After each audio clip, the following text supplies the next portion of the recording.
Baginda bersabda, "Wa man salaka tariqan yaltamisu fihi ilman, saqalallahu lahu tariqan ilal jannah atau kama qala." Maksudnya, siapa yang berjalan keluar menempuh satu laluan dan jalan, meninggalkan sebentar pintu-pintu rumah dia untuk datang ke mana-mana majlis ilmu, nescaya Allah akan mudahkan nanti laluan dan jalan yang dia bakal tempuh untuk masuk dalam pintu syurga Allah. Allah akan mudahkan insya-Allah. An Abi Ruqayyah At-Tamim bin Aus Ad-Dari radhiyallahu anhu, an Nabi sallallahu alaihi wasallam qala, "Ad-dinun nasihah." Qulna liman? Qala lillah wa li kitabihi wa li rasulihi wa li a'immatil muslimin wa ammatihim, rawahul Muslim. Maksudnya daripada Abi Ruqayyah Tamim bin Aus Ad-Dari radhiyallahu anhu, daripada Nabi sallallahu alaihi wasallam, baginda bersabda, agama itu adalah nasihat. Lalu kami pun bertanya kepada baginda, untuk siapakah nasihat itu wahai Rasulullah? Lalu baginda sallallahu alaihi wasallam menyebutkan, nasihat itu adalah bagi Allah, bagi kitabnya, bagi rasul-rasul, dan juga pemimpin-pemimpin di kalangan umat-umat Islam, dan kepada seluruh umat Islam keseluruhannya.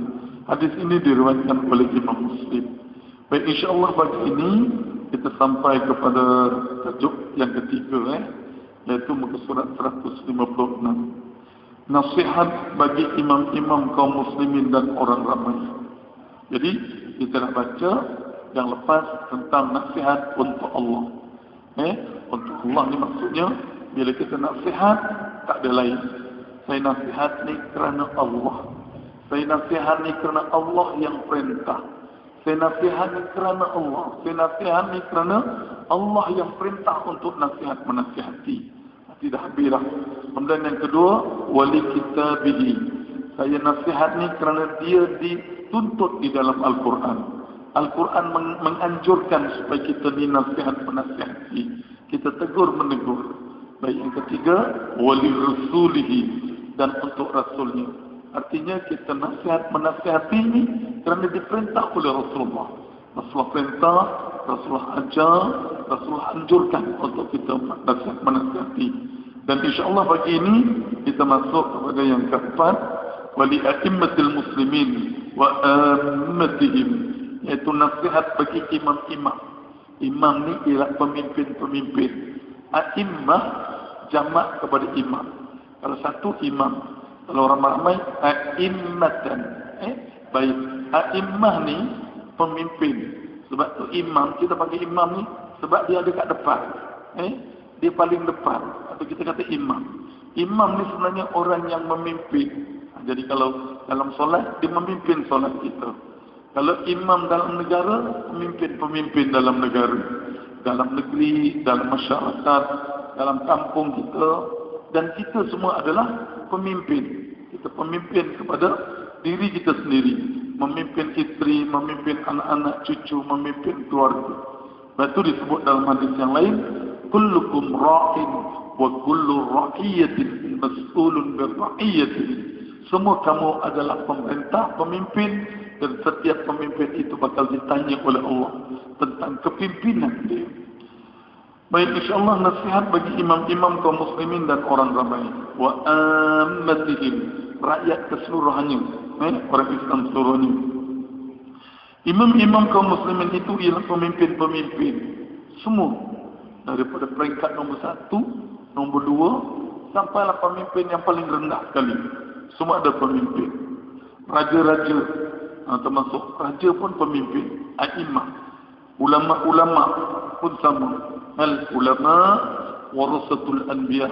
Ulama-ulama ni dia adalah pewaris kepada para nabi-nabi. Kemudian ketua-ketua pemerintah Islam. Tak kira ketua tu di peringkat posisi dia kat mana. Ketua panglima tentera ke, pegawai daerah ke, ketua jabatan ke, mana-mana posisi, kata dia ni adalah ketua. dia tergurung kepada a'immah. Dia adalah ketua-ketua di dalam orang Muslim, yang dimaksudkan bahawa nasihat kepada mereka ialah menolong dan juga menyokong mereka dalam perkara kebenaran dan keadilan. Jadi nasihat a'immah ni ialah bantu mereka, tolong mereka.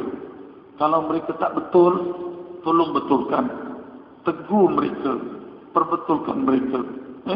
Sebagaimana Sayyidina Umar Al-Khattab bila dia dilantik menjadi khalifah, dia naik ke atas mimbar, dia pun berucap, aku bukanlah orang yang terbaik yang dipilih di kalangan kamu untuk memegang jawatan khalifah ini. Perbetulkanlah aku sekiranya aku sudah menyimpang daripada Allah Rasulnya, daripada kitabnya. Perbetulkanlah aku. Sekiranya aku betul, sokonglah aku, bantulah aku. Lalu seorang Arab Badui bangun. Dia bangun menggunus pedangnya. Dia kata, Pak Umar, kau nampak pedang ni? Ni kalau kau tak betul ni, pedang ni yang akan membetulkan engkau. Lalu Umar kata apa? Alhamdulillah, ada lagi umat-umat Islam ni yang sudi untuk membetulkan Umar dengan pedangnya. Ya Allah, macamlah tuan-tuan. Agak kita buat macam sekarang, aku nak kena ISA. Dulu kita lah tuan-tuan. Allah Akbar. Baik.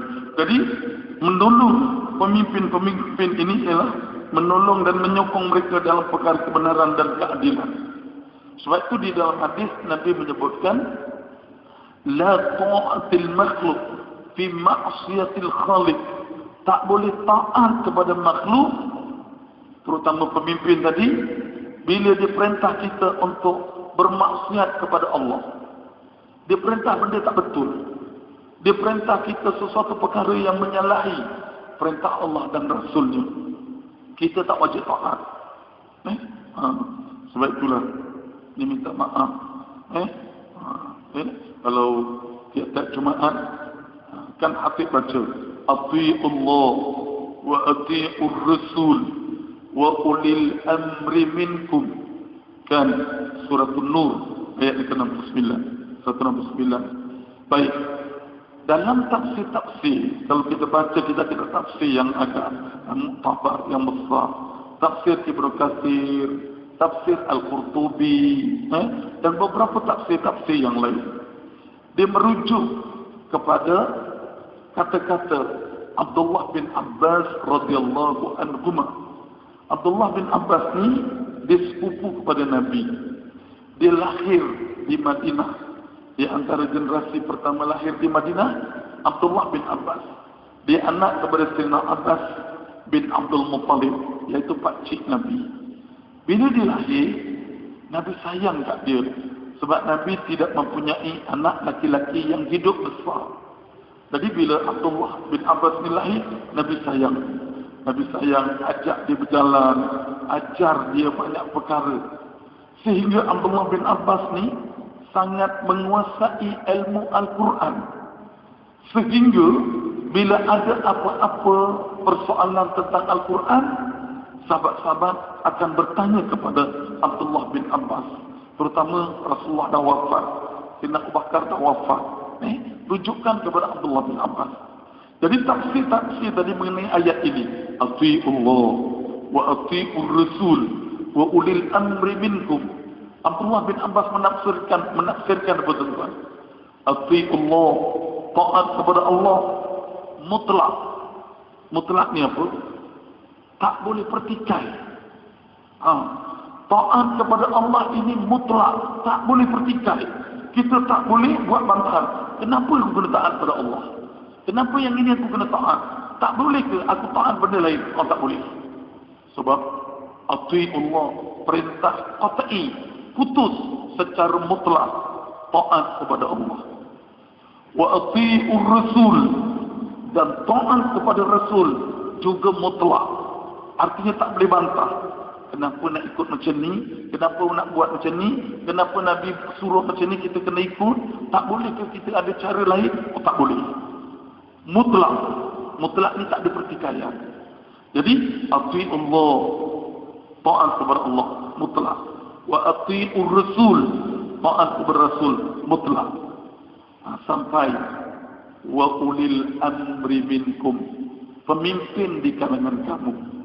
Jadi ayat ini Allah tak sebut ati'ullah wa ati'ur rasul wa ati'u ulil amri minkum. Tak begitu. Disebut ati'ullah, taat kepada Allah mutlak, wa ati'ur rasul, taat kepada rasul mutlak, wa ulil amri minkum, dan pemimpin di kalangan kamu. Jadi tafsir Abdullah bin Abbas ini dikata taat kepada pemimpin sejauh mana pemimpin itu taat kepada Allah, taat kepada Rasulnya. Itu yang dibaca hadis la ta'atil makhluk fi maksiatil khaliq. Tidak wajib kita taat kepada makhluk untuk bermaksiat kepada Allah Subhanahu wa taala. Tak boleh. Jadi artinya taat kepada Allah tadi mutlak, taat kepada Rasul mutlak, tetapi taat kepada pemimpin bersyarat. Apa syaratnya? Selagi pemimpin itu taat kepada Allah, taat kepada Rasulnya, kita kena taat. Tapi kalau pemimpin itu tidak taat kepada Allah, tidak taat kepada Rasulnya, itulah hadis tadi, la ta'atil makhluk fi maksiatil khaliq. Tidak ada ketaatan pada makhluk kalaulah diperintah kita untuk bermaksiat kepada Allah Subhanahu wa taala. Baik. Jadi pemimpin-pemimpin ini boleh ditegur, boleh dibetulkan, boleh diberikan nasihat. Sebab itu kita baca di awal kitab ini dulu tentang khalifah di zaman pemerintahan kerajaan Bani Umayyah yang terakhir sebelum tumbang kerajaan Bani Umayyah. Di antara perkara yang menjadi ancaman kepada kerajaan Bani Umayyah ni apa tuan-tuan? Yaitu ancaman serangan tentera-tentera Mongol. Mongol ni satu bangsa yang ganas. Dia berada di kawasan dataran tinggi sebelah utara China, Mongolia. Mereka ni ganas. Kita dulu belajar tentang Kublai Khan, Genghis Khan. Inilah spesies-spesies mereka. Mereka merupakan suatu kaum yang pertama dalam sejarah tamadun manusia menjinakkan kuda. Ini Mongolia. Dalam sejarah tersebut, bangsa pertama menjinakkan kuda dan menjadikan kuda itu tunggangan, bangsa Mongol. Sebab tu bila dia dapat menjinakkan kuda, menunggang kuda, tentera mereka menjadi hebat. Dia boleh sampai ke satu tempat dengan cepat sebab menunggang kuda. Jadi di antara ancaman ini ialah tentera-tentera Mongol. Bila ancaman ini datang kepada kerajaan Bani Umayyah di Syria, iaitu ibu negara Syria ni ialah di Dimashq ataupun Damsyik. Lalu khalifah yang terakhir di kalangan kerajaan Bani Umayyah ni rasa bimbang macam mana nak berdepan dengan ancaman tentera Mongol yang dahsyat ni. Dia bukan kata kuat dan dia dahsyat. Dahsyat ni apa? Bila dia perang, dia mudah untuk memporak-porandakan negara orang. Baik. Jadi khalifah ni fikir macam mana? Dia perlu buat persiapan. Bila persiapan kena dengan keuangan. Persiapan terhadap keuangan. Sebab tu dalam mana-mana negara, bila belanjawan dibentangkan, ada 3 sektor yang paling banyak peruntukan dia. Yang pertama pertahanan. Pertahanan belanja besar. Beli senjata, beli peluru, beli persiapan, beli teknologi. Itu yang pertama, pertahanan. Yang kedua, kesihatan. Kesihatan pun belanja besar. Beli ubat, alat-alat canggih, alat rawatan, menyediakan hospital. Dan yang ketiga, pendidikan. Ini 3. Baik, jadi bila berdepan dengan ancaman tentera Mongol tadi, khalifah berkewajipan menyediakan persiapan untuk menentang kedatangan tentera-tentera Mongol. Jadi oleh itu, khalifah berhasrat untuk memungut cukai daripada rakyatnya. Pungut cukai. Kerana dengan cukai tadi boleh digunakan untuk persiapan menentang tentera-tentera Mongol tadi. Jadi sebelum pungut cukai ini, dipanggil ulama-ulama datang ke istana. Panggil ulama datang ke istana. Semua ulama didatang. Kata khalifah, aku nak kenakan cukai. Sekarang macam pendapat kamu ulama. Jadi ulama-ulama yang datang tadi, oleh kerana dah dipanggil masuk istana kan, jamuan kambing gulai, apa macam tu, nasi Arab, mereka nak makan kenyang. Mengambilnya dia ambil keputusan apa ulama ni?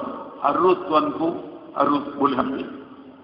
Lalu sultan ni ataupun khalifah ni dia tengok ada satu ulama tak datang, iaitu Imam Nawawi rahimahullah. Pengarang kitab ni dia tak datang.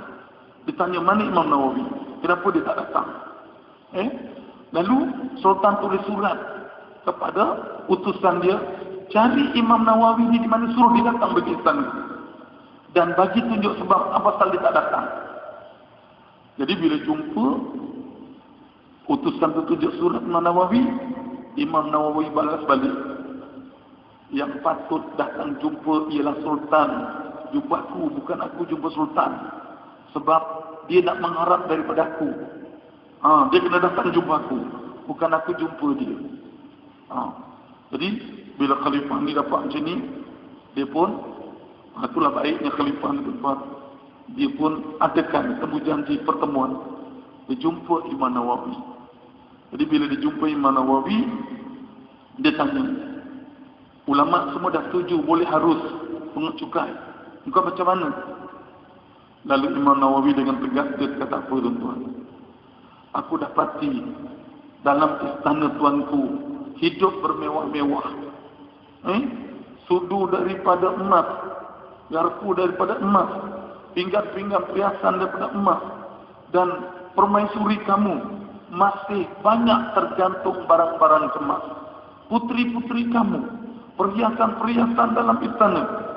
Kata Imam Nawawi, kena cairkan dulu emas-emas yang ada dalam istana. Semua dah cair, tak cukup lagi, baru pungut daripada rakyat. Dia kata macam tu. Baik. Jadi bila khalifah ni kena tegur macam tu, dia marah. Dia marah. Dengan tak baku punya kau ni. Khalifah marah. Jadi bila dia marah, dia tanya kepada Imam Nawawi, mana bilik air kamu? Dia tanya bilik air.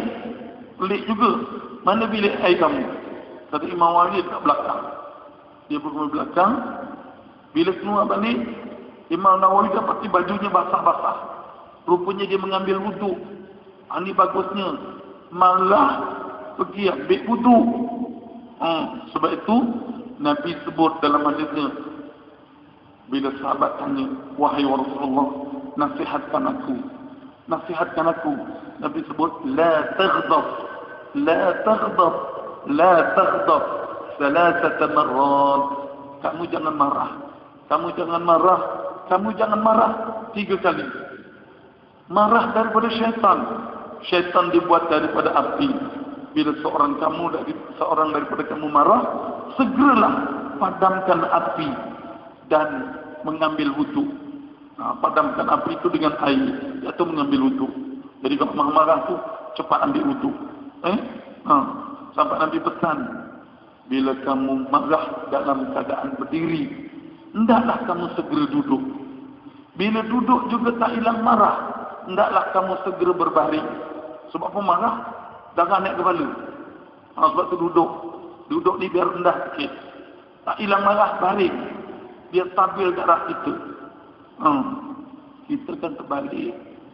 Baik-baik duduk, marah. Berdiri kita, sekak pinggang lagi pula tu. Macam tu. Itu yang jadi payah. Tambah marah. Baik. Jadi itulah nasihat kepada a'immatul, kepada a'immah, pemimpin-pemimpin tadi, a'immatul muslimin, yaitu patuh kepada mereka dalam urusan kebaikan. Di dalam kitab ini disebutnya, patuh kepada kepimpinan dalam apa saja urusan-urusan kebaikan. Selagi dia betul, kita sokong. Selagi dia baik, kita sokong. Tegur mereka dengan cara yang sopan. Yang sopan itu dengan baik. Baik. dan peringati mereka dikala mereka terlalai dari kewajipan. Kalau dia lalai satu, tegur dengan berhikmah, tegur dengan cara baik. Baik. Dan jangan dihasut orang ramai supaya keluar dari barisan ketaatan yang membawa kepada kekacauan. Ini jelas. Jangan dihasut orang ramai supaya keluar daripada barisan ketaatan yang membawa kepada kekacauan. Ini minta maaf, tak puas hati keluar, buat fitnah pula lagi, atur majlis sana, buat ceramah, buat ini, sehingga terkeluar daripada barisan ketaatan yang membawa kepada kekacauan. Ini tak boleh. Sebab itu dia akan mendedahkan kepada apa? Kepada kacau bilau huru-hara. Kalau kita lihat sejarah kerajaan-kerajaan Islam yang tumbang, di antaranya saya sebut kerajaan pertama selepas kerajaan Khalifah Ar-Rashidin, Sayyidina Abu Bakar, Sayyidina Umar, Sayyidina Uthman, Sayyidina Ali. Selepas ini ialah kerajaan Bani Umayyah yang diasaskan oleh Sayyidina Muawiyah bin Abi Sufyan radhiyallahu an di Syria, di Damsyik. Kerajaan ini juga akhirnya tumbang. Tumbang punca utama inilah dia. Khalifah, anak-anak khalifah berebut-rebut jawatan. Mereka jatuh menjatuh. Mereka fitnah memintah fitnah. Mereka menaburkan fitnah, berita bohong, pengaruhi rakyat, buat tuduhan-tuduhan palsu. Lepas jatuh kerajaan Umayyah, naik kerajaan Abbasiyah di Iraq, yaitu di Baghdad. Pun akhirnya kerajaan ini tumbang. Puncanya juga adalah anak-anak khalifah yang berebut-rebut jawatan. Mereka berebut-rebut jawatan sehingga jatuh menjatuh, fitnah memfitnah, mempengaruhi rakyat. Tumbang kerajaan Abbasiyah.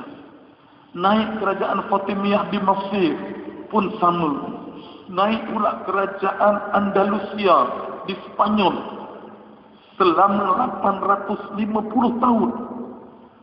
Akhirnya tumbang juga kerana berebut jawatan. Iaitu khalifah yang terakhir di Spanyol, Andalusia, iaitu Khalifah Ar-Rashid ataupun Arifah Nar-Rashid.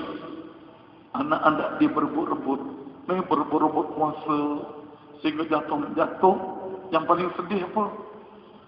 Di antara anak-anak khalifah ni jumpa beberapa raja, keturunan Raja Spanyol yang telah dikalahkan. Di antaranya Raja Ferdinand yang ke-6. Raja Ferdinand yang ke-6 ni ialah keturunan raja-raja Spanyol yang telah dikalahkan dan dia tak ada kerajaan. Jadi oleh kerana hilang punca nak berkuasa sangat, salah seorang daripada anak keturunan Raja Nar-Rashid ni dijumpa Raja Ferdinand. Minta tolong dia. Rupa-rupanya Raja Ferdinand ni dia sedang menyusun strategi macam mana nak kalahkan kerajaan Islam di Andalusia, di Spanyol ni. Kebetulan Raja Ferdinand yang ke-6 ni dia berkahwin dengan seorang puteri, Puteri Isabella. Puteri Isabella ni puteri daripada keturunan Raja Ferdinand juga, tapi mak lain. Jadi Isabella ni dia hidup terpinggir, artinya tak dapat perhatian.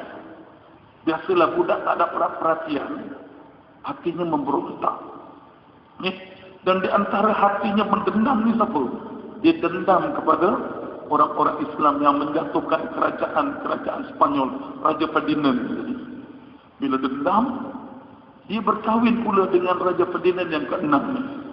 Makin kuatlah dendam dia.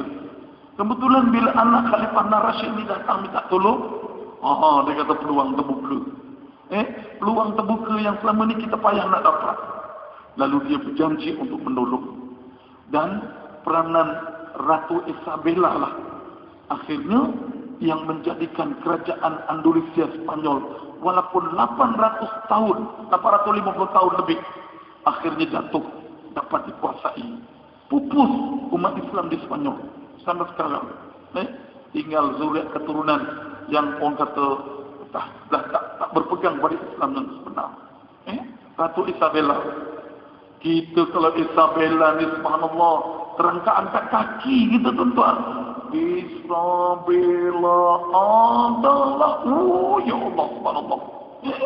Dia tak tahu Isabella pula di antara putri yang menjatuhkan kerajaan Islam Andalusia tumbang. Lepas tumbang ni tuan-tuan, dia buat penghapusan etnik.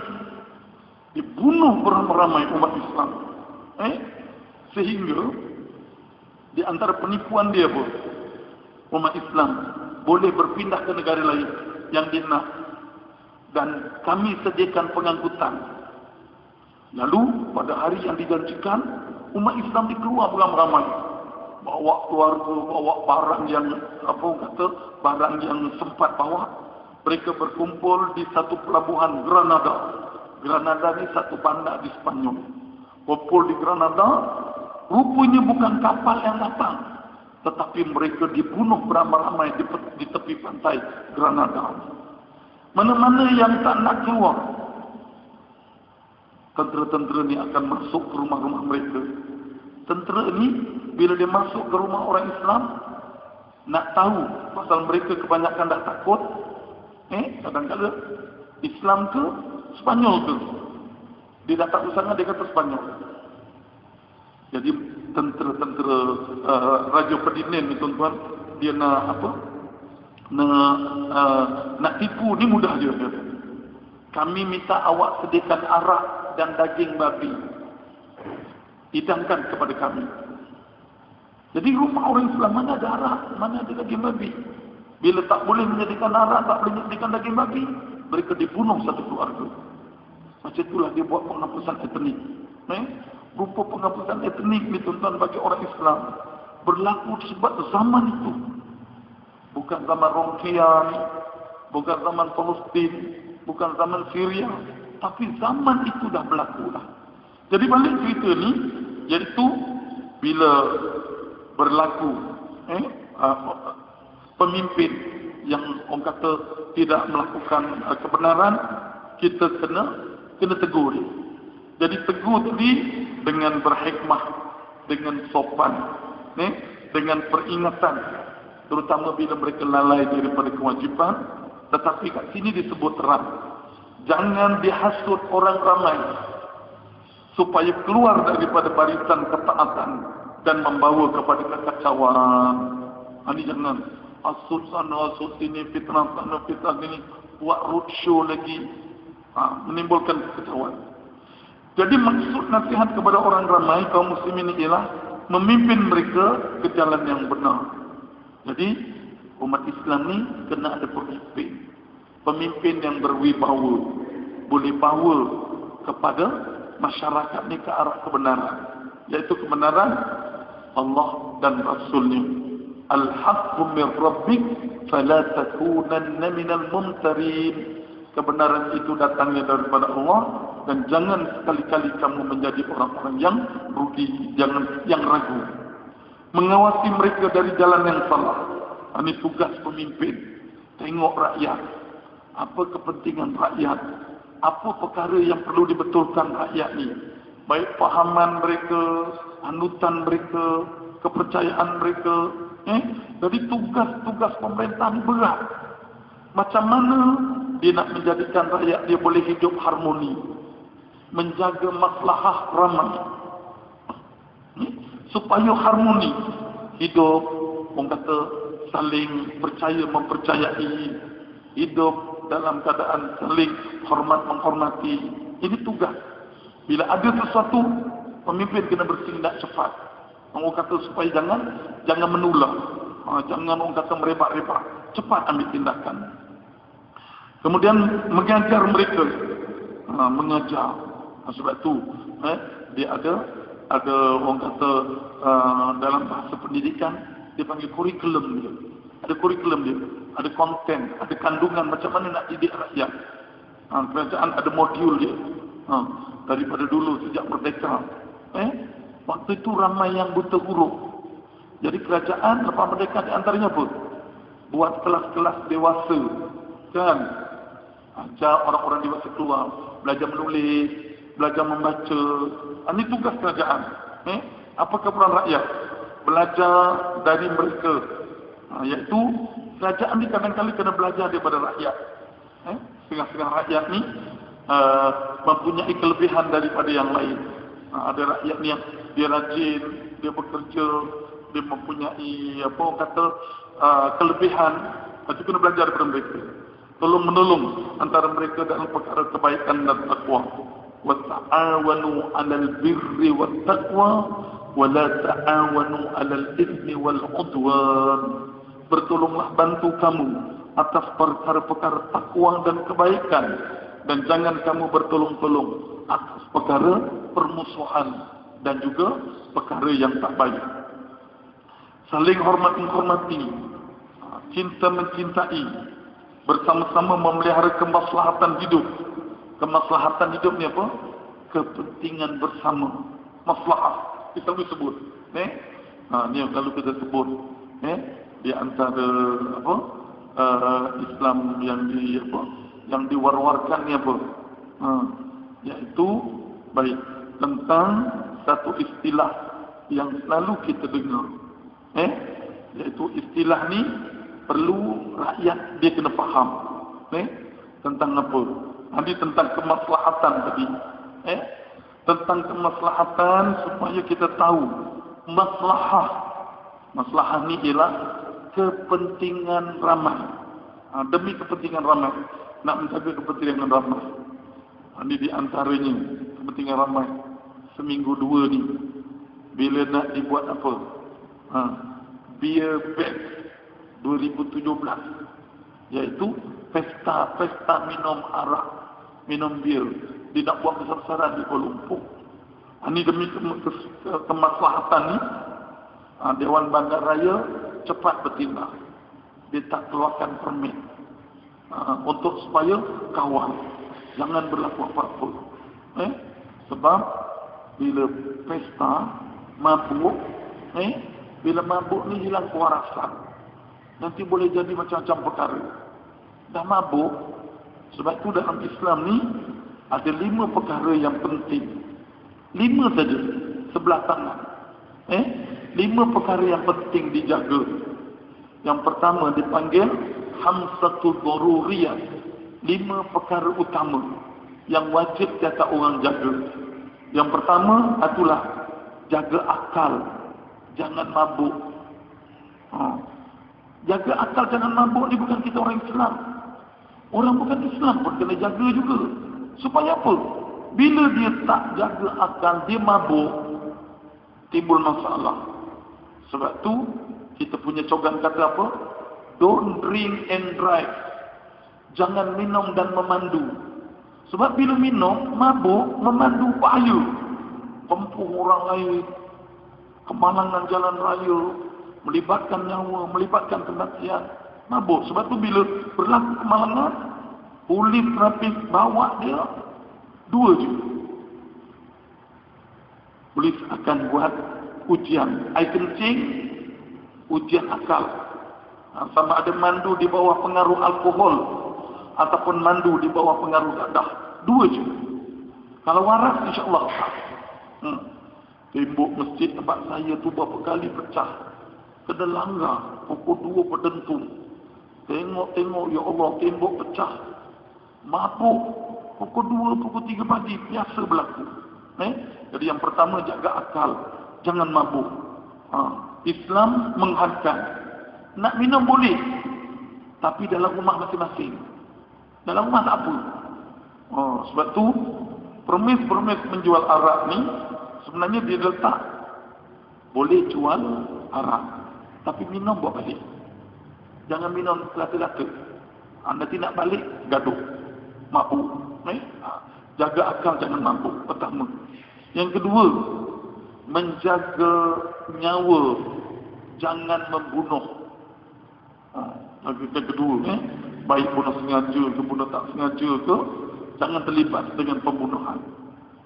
Yang ketiga, menjaga nafsu keturunan zuriat. Keturunan zuriat ni nafsu.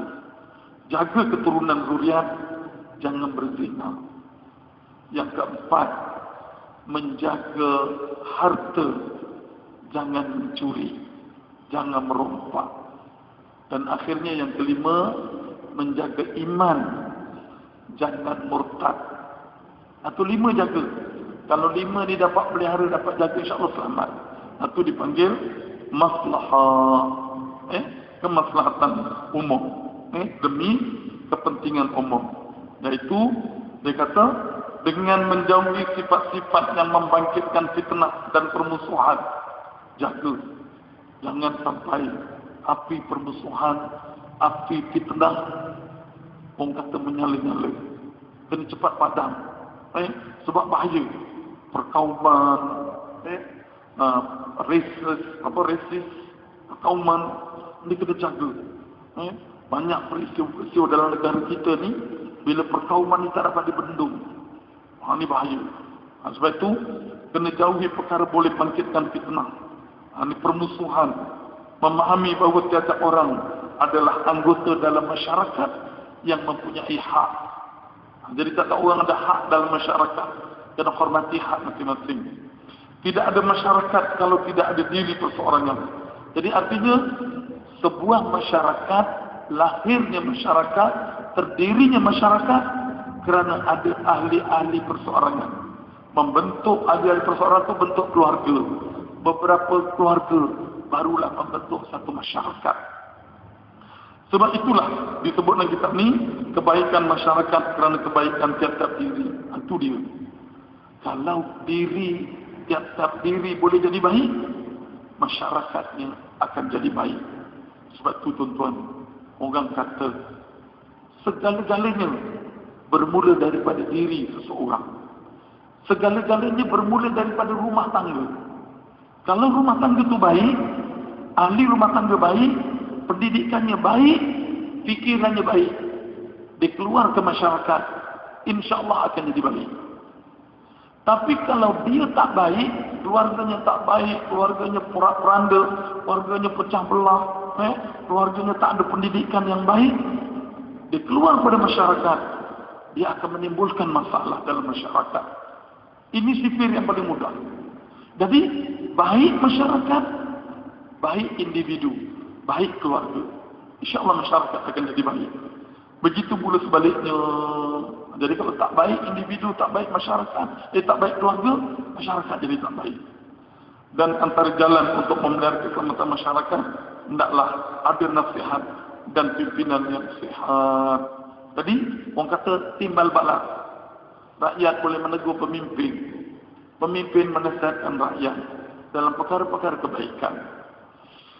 Hal ini harus dilakukan dengan cara yang teratur. Dia ada kaedah dia. Dalam tiap-tiap negara, dia ada kaedah dia. Macam mana nak mengawal maslahah umum ni tadi. Ada undang-undang, ada peraturan, ada enactment, ada akta. Dan enactment akta ni sentiasa digubal demi keperluan masyarakat semasa. Sebab tu kalau kita tengok akta ni undang-undang yang dibentangkan di parlimen, namanya akta. Kalau dibentang di Dewan Negeri, diluruskan dalam Dewan Undangan Negeri, dipanggil enactment. Itu bezanya. Akta peringkat pusat di parlimen, enactment peringkat negeri, Dewan Undangan Negeri. Akta dan enactment ni sentiasa dipindah. Kalau kita tengok satu undang-undang, undang-undang ni tahun 68, pindaan 92, pindaan 2004, pindaan 2016. Kenapa berlaku pindaan? Sebab suasana masyarakat berubah. Mungkin ketika tahun 68 tadi, orang belum berapa ramai, orang berapa pandai. Makin bertambah ramai masyarakat, bertambah pelajaran pendidikan mereka, bertambah pandai. Minda manusia berubah. Perlu dipindah undang-undang ni. Pindah. Jadi sampai sekarang. Dan insya-Allah begitulah. Dari pemerintah ni sentiasa fikir macam mana nak mengekang. Dulu tak ada speed trap. Tapi bila kereta canggih-canggih, kena ada speed trap. Dulu masih ada lagi orang kata undang-undang nyamuk. Kena ada undang-undang nyamuk. Panggil apa? Bawaan vektor nyamuk ni. Dulu ya Allah duduk kampung, tulah nyamuk belang-belang dia gigit kita. Tak ada benda pun. Kan? Rupanya bila makin maju, pindah ke bandar. Oh nyamuk ni tuan-tuan. Bandar yang kena serang nyamuk ni. Allahu Akbar. Pergi dekat beberapa taman. Pejabat kesihatan dah bentang. Anda berada di kawasan wabak denggi. Diletak pula tu wabak denggi A, B, C dia beradu. Dulu nyamuk belang-belang tu lagi gigit saya kat kampung tuan-tuan, Nore tak ada benda. Tak ada pun apa. Itulah tuan-tuan ni. Arwah nenek saya. Saya tak tahulah apa taraf dia.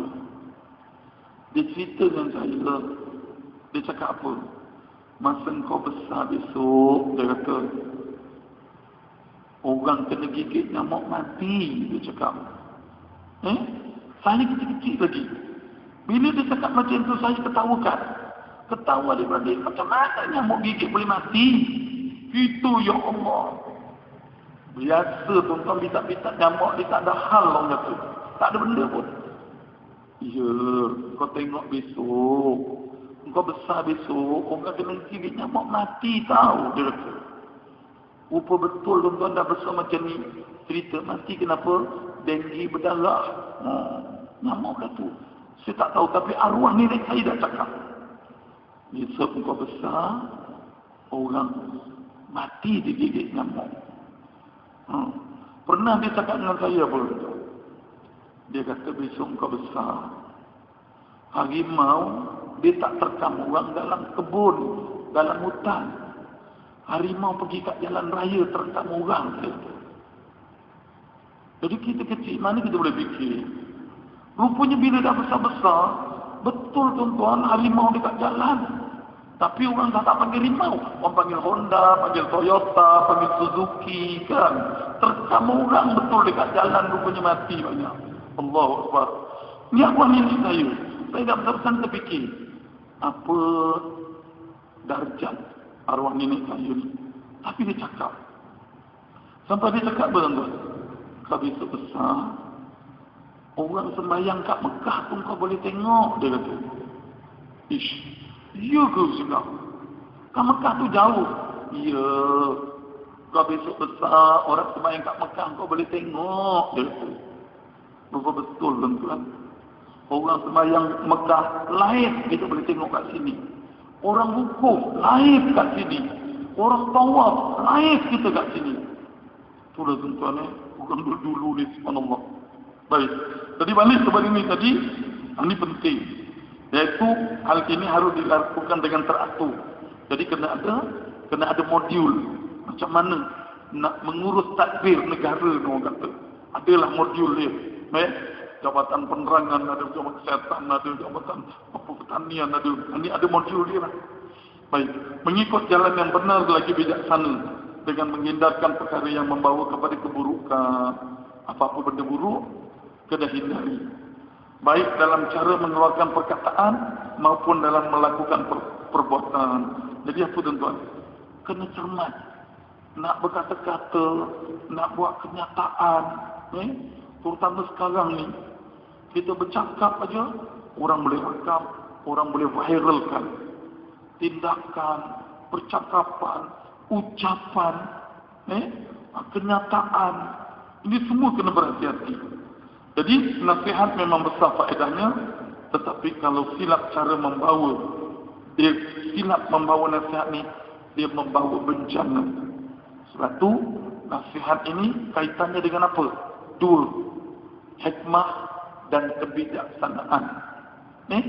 Ud'u ila rabbik, ud'u ila sabili rabbika bil hikmah. Hendaklah kamu seru manusia, ajak manusia, dakwah manusia, nasihat menasihat manusia ini ke jalan Tuhan kamu bil hikmah, dengan hikmah. Hikmahnya apa? Dengan bijaksana. Itulah cerita minggu lepas kan. Pada ustaz-ustaz di ceramah, ya Allah, terus masuk dia 5 ya tuan-tuan. Setengah ustaz ni, subhanallah. Kadang-kadang kita dengar telinga kita pun bingit. Jadi mestilah bijaksana. Wal mau'izatil hasanah, dengan contoh-contoh tauladan yang baik-baik.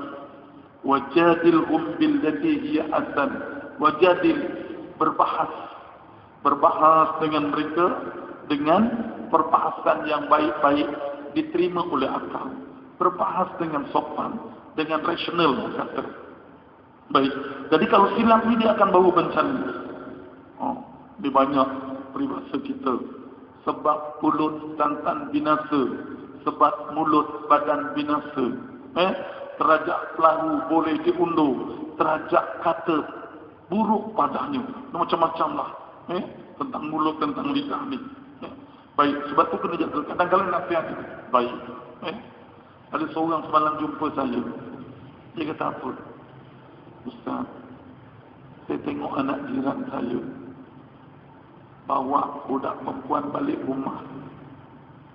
Budak ni mesti sekolah saya kata 4. Budak laki-laki ni, anak jiran ni, saya kata 4. Dia balik pukul 9:30 pagi. Mak bapak dah pergi kerja. Adik-beradik dah pergi sekolah. Pukul 9 pagi dia atas. Bawa satu budak perempuan pun pakai baju sekolah. Balik rumah. Ni cuma ni.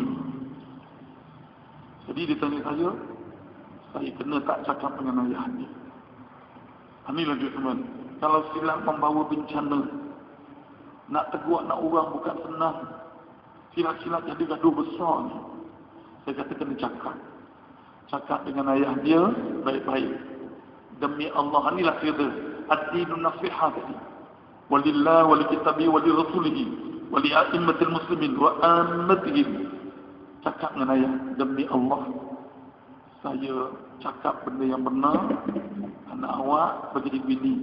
Saya sayang anak awak macam saya sayang anak saya. Saya sayang awak jiran saya macam saya sayang diri sendiri. Saya harap saya tegur ni, kalau anak saya buat salah, awak tegurlah juga. Saya kena tegur anak awak begini-begini. Tegur secara baik. InsyaAllah akan datang baik. Bukan mudah tuan-tuan ni. Nak tegur anak orang benda-benda begini susah tuan-tuan. Yang paling senang apa? Yang paling mudah. Puji anak orang. Itu paling mudah. Anak awak, ya Allah, pertandingan nyanyi kat sekolah macam Datuk Siti lah suara dia. Macam tuan-tuan. Tengok mak dia siapa. Subhanallah tuan-tuan. Negur baik anak orang ni memang tenang. Yang paling payah negur buruk anak orang. Paling payah. Sebab tu disebut tadi berhemah supaya tidak mendatangkan bencana. Boleh tak tegur siapa, boleh jadi gaduh. Dia tegur anak orang ni tuan-tuan lagi benda tak baik. Kau ingat anak engkau tu bagus sangat ke? Anak engkau pun nama sama 2 ke 5 anakku. Oh ya Allah. Ini payah tuan-tuan. Jadi dengan hikmah. Sebab itu seorang yang memberi nasihat dalam mengerti cara bagaimana nak melakukan nasihat itu supaya nasihatnya dapat menginsafkan dan diterima. Jadi kena tahu. Nak nasihat, kena tahu perkataan yang nak guna, bahasa yang nak guna, masa yang baik. Masa kena cari. Jangan dia balik tengah penat-penat. Tengok muka pun tahu kan. Balik petang trafik jam pula tu. Macam mana pula? Pula baru kena panggil bos pula tu. Kena tahu lah tengok muka orang. Tengok muka macam mana. Betul minta maaf lah. Orang perempuan ni, dia kena tengok muka suami kalau suami dia masuk balik rumah. Tengok muka suami dia kena faham. Suami masuk rumah ni muka macam mana. Jangan banyak cakap. Ambilkan air, minum dulu bang. Duduk bang, minum dulu bang. Ini taklah tengok muka suami macam tu kan. Itulah bang. Asam kecut buat balik.